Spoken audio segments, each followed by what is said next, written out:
Tẹ́ bá ní kọ́lọ́run wá ṣàbòlé yín lórí ní Òṣòdì. Tẹ́lẹ̀ fi fóònù sápò àyà ẹ̀kẹ́. Hallelujah. Gbogbo ilẹ̀ ìmpọ́tàntì o. Àfi Ṣúkùmà. Ó tẹnumọ́rọ̀. Ó fẹ́ gbé ibi yìí fún Ìgbò. Orúkọ ẹ̀sẹ̀. Ó fẹ́ gbé fún Ìgbò. Kí Ìgbò gànú sí. Hallelujah. Ọmọ nìyí. Hallelujah. Mo máa yọ Ṣúkú kúrò lórúkọ ẹ̀. Màá sọ di ọmọ nìyí. Hallelujah. Ẹ ṣé o. Mo dúpẹ́ o. Ọlọ́run mi á fà yín lọ́wọ́ sókè o. Mo dúpẹ́ lọ́wọ́ ọlọ́lá.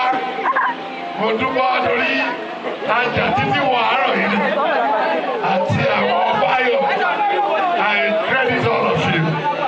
Tó bá ti dáa fún mi, mi ò ní gbàgbé yín. Ibi náà lè máa fi ga pọ̀ mọ́tò. Ẹ̀yà oníbodè Olúwa wà pẹ̀lú ẹ̀. Bí a ṣe ń jà lójoojúmọ́, Ọlọ́run á máa ṣètò wa.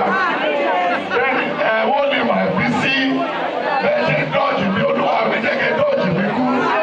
Ọlọ́run mi á wà pẹ̀lú yín. Agbárí yín ju tèmi lọ.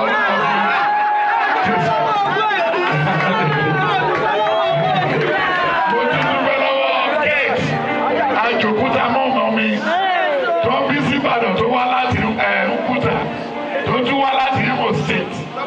Ó náwó fáwọn tó wá láti Dublin kò náwó fún bàbá yìí. Ibi là máa wà.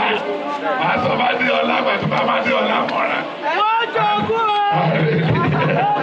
Hallelujah. Ọlọ́run mi kò ní fi sílẹ̀. Very happy with you. The Lord will bless you.